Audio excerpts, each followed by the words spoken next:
Olá, guerreiro! Olá, guerreira! Hoje vamos falar sobre as fases do processo de mudança aplicado à dependência química. Em primeiro lugar, vamos deixar claro o que é o conceito de dependência, né, que está em todos os manuais e critérios diagnósticos, né.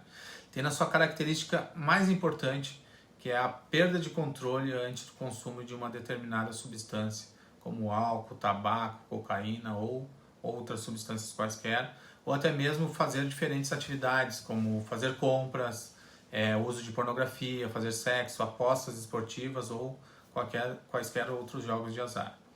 O que todas essas atividades e substâncias têm em comum é a perda de controle da pessoa. Eu desenvolvi um método chamado psicoação. Ele é baseado em um modelo chamado de modelo transteórico de mudança e que é utilizado ao longo de qualquer processo de mudança de dependência e em muitas áreas da psicoterapia também. Na prática tem sido vista como muito eficiente na grande maioria dos casos. Por isso, é um modelo que a maioria dos psicoterapeutas, psicólogos usam como referência em nosso trabalho no dia a dia. Então, fica até o final do vídeo que eu vou te explicar os 5 passos da mudança. A primeira fase do processo de mudança de direção é a pré-contemplação. Nessa fase a pessoa não tem consciência de que tem algum problema e, portanto, é aquela história, né? Não acha que precisa de uma mudança nessa fase.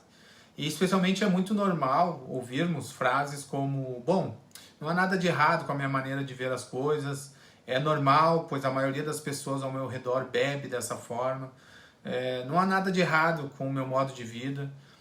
E é provável que pessoas ao redor dela, como a família ou o casal, o cônjuge, já tenham dado alguns avisos, já estão mostrando preocupação e já observaram comportamentos de risco, né? Mas a pessoa por algum motivo não quer ouvir ou simplesmente de fato não percebe, né, que está o dano que está fazendo a si mesmo e até mesmo as pessoas ao seu redor devido ao seu comportamento, né, de processo de dependência. A segunda fase de um processo de mudança é a contemplação. Aqui, de alguma forma, a pessoa já está ciente de que tem um problema, já está ciente da necessidade de uma mudança e a pessoa, acima de tudo, já percebeu quais são suas razões pessoais e a sua motivação para desejar a mudança. Nesse momento, a pessoa tem mais chances de pedir ajuda e colocar energia para mudar as coisas, né?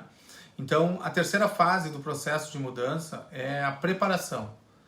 A maioria das pessoas com vícios ou dependência acaba pedindo ajuda a profissionais como psicólogos, terapeutas ou qualquer tipo de organização. Nessa fase, as pessoas estão à procura de conselhos, uma consulta, né?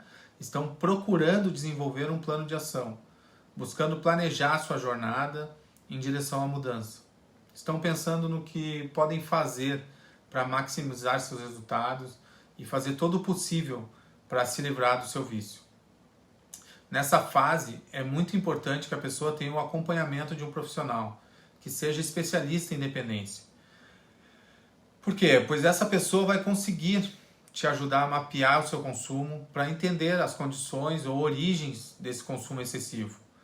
E todos os hábitos de dependência também podem esclarecer quais são os maiores riscos e dificuldades que você vai encontrar com ela ao longo do caminho, para que a pessoa possa se preparar de fato. A quarta fase do processo de mudança é a ação. Nessa fase da ação, a pessoa já vai colocar em prática as orientações e o plano de ação que desenvolveu com o psicólogo ou o profissional que está acompanhando, né, que está trabalhando com ela nessa fase. Nessa fase, é muito importante levar em conta a tentativa e erro.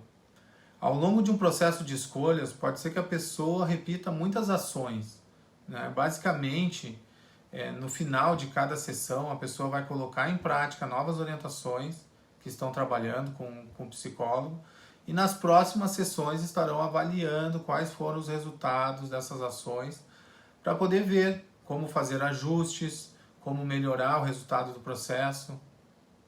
A quinta fase do processo de mudança é a manutenção. Se formos bem-sucedidos ou não com as ações anteriores, nunca sabemos ao certo se elas funcionarão e por quanto tempo. Não sabemos ao certo se essas ações serão sustentáveis ao longo do tempo, especialmente quando falamos de dependências.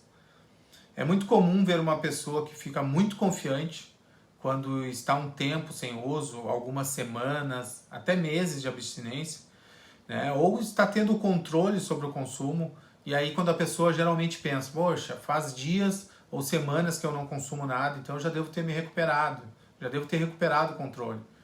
Não vai acontecer nada se eu tomar somente uma cerveja, né? Inclusive vou usar isso como uma recompensa por todo esse tempo de abstinência. Infelizmente, na maioria dos casos, a pessoa quando descansa sobre o seu tratamento bem sucedido, acaba caindo e voltando para trás. E o principal objetivo da manutenção é evitar recaídas. Por isso é muito importante fazer ajustes e trabalhar principalmente sobre quais são as origens da dependência e como podemos melhorar os resultados de escolhas anteriores. Por exemplo, nos processos de dependência, frequentemente, quando estamos nessa fase, seguimos trabalhando em atividades alternativas ou fontes alternativas de prazer, ou até mesmo sobre o significado de prazer, né? Durante toda a fase da manutenção, que pode ser a fase mais longa do processo de mudança. A pessoa vai se dedicar a mudar seus hábitos de vida e mudar as condições que foram capazes de desenvolver em uma dependência ou um vício.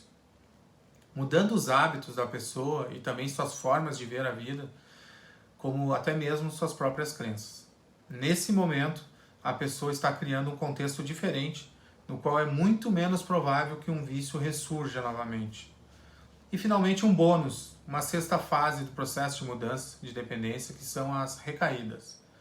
As recaídas são um elemento completamente comum em qualquer processo de mudança.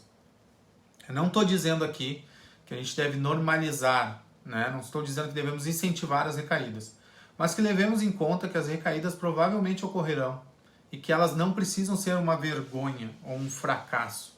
Pelo contrário, as recaídas são uma oportunidade para se levantar novamente e aprender sobre a situação.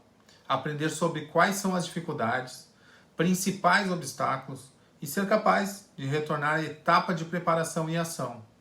Como eu disse antes, é muito importante que façamos uma avaliação contínua ao longo do processo de mudança, para que possamos fazer ajustes e a pessoa possa ter a oportunidade de aprender com seus próprios erros. Acima de tudo, é muito difícil na fase de preparação levar em conta todas as eventualidades possíveis.